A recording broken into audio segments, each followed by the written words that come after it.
नमस्कार साथियों। आज हम जिस विषय पर चर्चा करने जा रहे हैं वह है हिंदी भाषा का इतिहास। सबसे पहले ये जरूरी हो जाता है कि हम ये टॉपिक पढ़ क्यों रहे हैं। इसका महत्व इसमें है कि जो भी चीज़ आज हम सामने देखते हैं वो एक झटके में नहीं आ जाती, उसके पीछे कई सदियों की एक परंपरा होती है जो उसको वर्तमान स्वरूप में लाती है। जैसे कि जो आज हम हिंदी जैसे जानते हैं वर्तमान स्वरूप की, वो कई आर्य भाषाओं से कुछ अवदान लेकर बनी हुई है। उनके अवदानों को समझते हुए एक लंबी परंपरा है जो आज हिंदी को हिंदी बनाती है। जानते हैं इसके बारे में।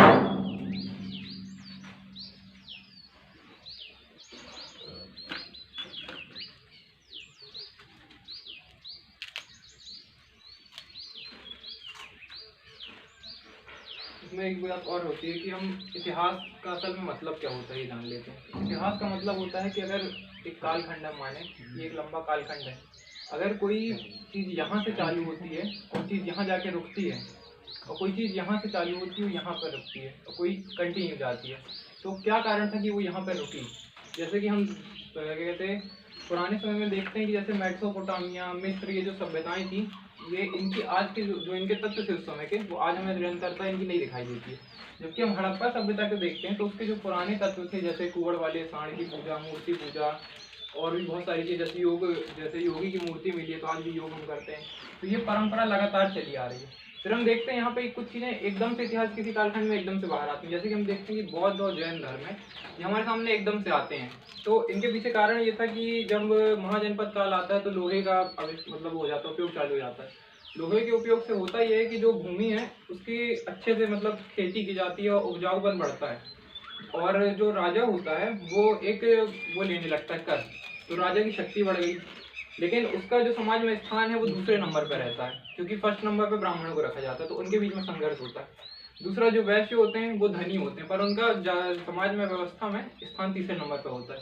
और शूद्र, अस्पृश्यता वगैरह और अन्य मुद्दों पर पहले से ही असंतोष रहते हैं। तो ये सब परिस्थितियां एक नए धर्म का निर्माण करती हैं जो समता मूलक हो, जिसमें किसी को कोई ऊंच नीच की भावना ना हो। तो हम देखते हैं कि एक कालखंड में एकदम से बौद्ध और जैन धर्म की शुरुआत हो जाती है। तो इतिहास पढ़ने का यही मतलब होता है कि कोई घटना एकदम से क्यों हुई, उसके पीछे कारण क्या थे। तो हम अभी देख रहे हैं हिंदी भाषा का। तो हिंदी के संबंध में कहानी शुरू होती है संस्कृत से।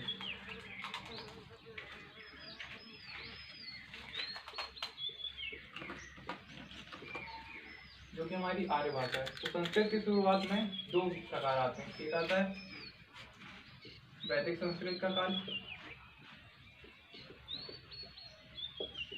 जो कि हमारा चालू होता है 1500 ईसा पूर्व से 1000 ईसा पूर्व तक। इसके बाद का जो काल आता है वो आता है लौकिक काल।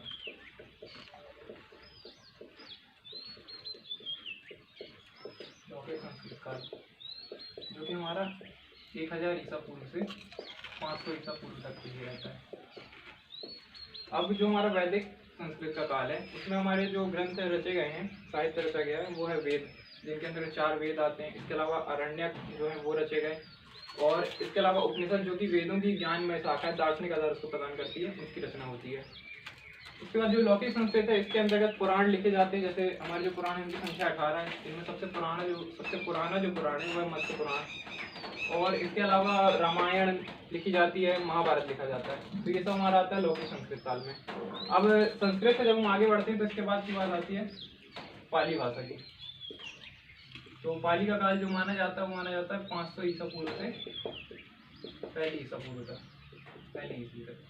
पाली भाषा का जो मेन महत्व है वो ये है कि इसने एक वो करा था, अंतराल भरा था। और दूसरी बात की जो बौद्ध साहित्य है उसकी रचना इसी में हुई है। यहाँ तक कि जो बुद्ध हैं जो हमारे, उनने जो अपनी उपदेश दिए हैं वो पूरे इसी में दिए हैं, और इनके जो ग्रंथ हैं वो पूरे हमें पाली भाषा में मिलते हैं, सिवाय एक को छोड़ के।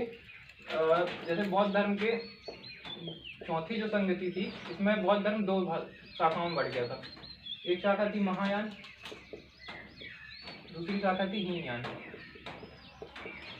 तो पाली भाषा से जो मुख्य संबंध है वो हीनयान का है। हीनयान के अंतर्गत माना जाता है कि जो बुद्ध हैं वो मतलब उनको भगवान की संज्ञा नहीं दी गई है, वो उनको बस पूजा जाता है महापुरुष समझ के। पर अगर आपको मुक्ति चाहिए तो आपको खुद के प्रयास करने होंगे। जैसे कि इसके लिए जो कहा जाता है कपि किशोर न्याय और मार्जर किशोर न्याय।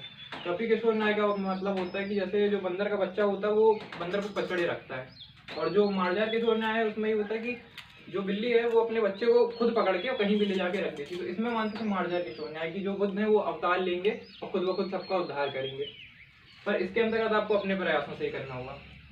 तो पाली भाषा का ये था। इसको प्रथम देश भाषा भी कहते हैं और पाली के अंतर्गत इतना ही। इसके बाद आती है प्राकृत। इसका काल माना जाता है 1 ईस्वी से 500 ईस्वी तक। अब प्राकृत के अंतर्गत जो मेन साहित्य हमें मिलता है वो जैन धर्म से संबंधित है, और जो महावीर स्वामी हुए हैं उनके भी जो हमें उपदेश मिलते हैं प्राकृत भाषा में मिलते हैं, इसे द्वितीय देश भाषा भी कहते हैं। अब प्राकृत के बाद आती है अपभ्रंश।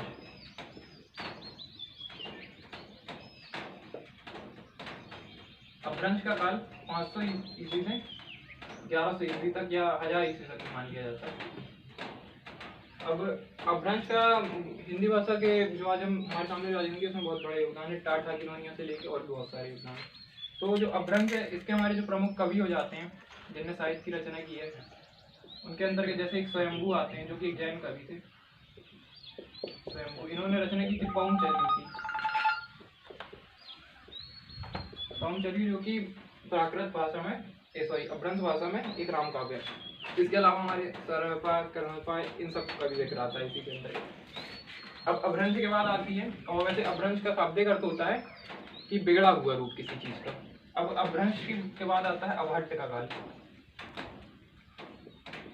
कई भाषाविदों में इस बात को लेकर मतभेद है कि अपभ्रंश और कहते हैं अवहट्ट एक ही है या दोनों अलग अलग हैं, पर अभी के लिए हम इनको मतलब जो एक सामान्य मत है सामान्य समिति का वो अलग मान के चल रहा है। तो इसका काल जो माना जाता है 900 ईस्वी से 1100 ईस्वी की समथिंग मान लेते हैं। और वह इसके अंतर्गत जो हमारे साहित्य जिनने रचे हैं कवियों ने, उनमें नाम आता है विद्यापति का।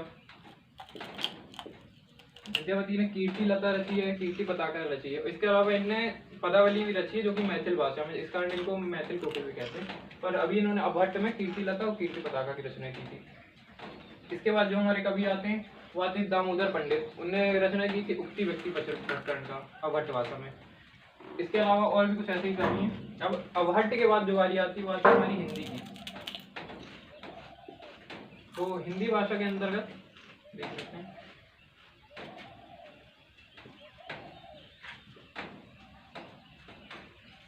हिंदी को 3 भागों में हम बांट के पढ़ते हैं, जिसमें पुरानी हिंदी या जिसे आरंभिक हिंदी कहते हैं, मध्यकालीन हिंदी और आधुनिक हिंदी।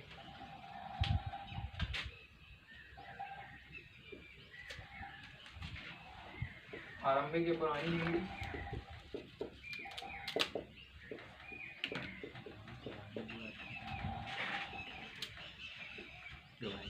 मध्यकालीन हिंदी,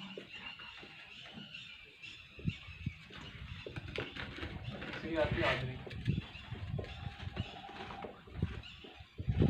इनका जो कालक्रम है वो एक मोटे हिसाब में 1100 लेके 1350 है, जिसके अंतर्गत हम इसके अंतर्गत हम जो मेनली पढ़ते हैं वो आदिकाल को हम पढ़ते हैं हिंदी साहित्य के। इसके बाद जो मध्यकाल है ये हमारा 1350 से लेके 1850 तक का माना जाता है। इसके अंतर्गत हम 2 कालों के बारे में पढ़ते हैं, एक है भक्ति काल और दूसरा है हमारा रीति काल।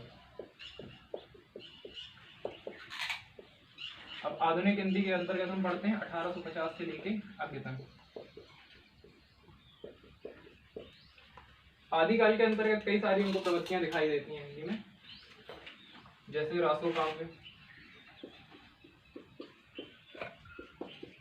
रासो काव्य में होता यह था कि जो चारण कवि होते थे, मतलब जो राजाओं के राज आश्रय में रहते थे, वो उनकी प्रशंसा में बहुत बढ़ा चढ़ा के चीज़ों की सोचपूर्ण वर्णन करते थे और कई सामान्य भी करते थे।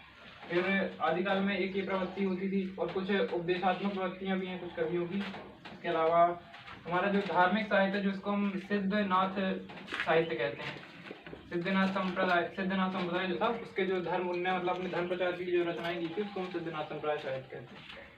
तो ये था आदिकाल के बारे में। इसके बाद भक्ति काल आता है। भक्ति काल के अंतर्गत हमारी एक सगुण धारा थी और दूसरी हमारी निर्गुण धारा थी। सगुण का मतलब होता है वैसा ईश्वर या वैसी चीज जिसका हम गुणों का आरोपण कर सकते हैं जो साकार रूप में। निर्गुण का अर्थ होता है जिसका हम गुणों का आरोपण नहीं कर सकते या जिसका कोई आकार नहीं निराकार है। तो जैसे सगुण में इसके अंतर्गत 2 धाराएं चलती थी,